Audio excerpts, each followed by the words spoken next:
Hi guys, good morning. So eto, ipapakita ko sa inyo ngayong araw to ang aking tanim na pumpkin. Pero pumpkin ito ng Cyprus guys, hindi ito atin. Ito yung tanim ko sa baba guys.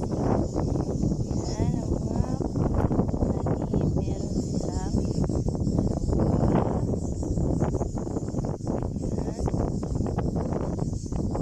tumumbot na niya yung lupa dito guys.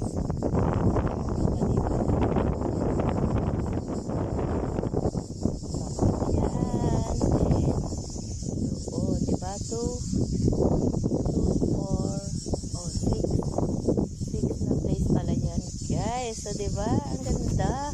Naantay ko lang mamulaklak. Titingnan natin kung ano ang bunga nito. Kasi pumpkin ito ng Cyprus kasi hindi ito yung atin. Nagkalabasa din siya. Ayan, malapit na siyang mamulaklak. Ayan, meron na siyang bulaklak.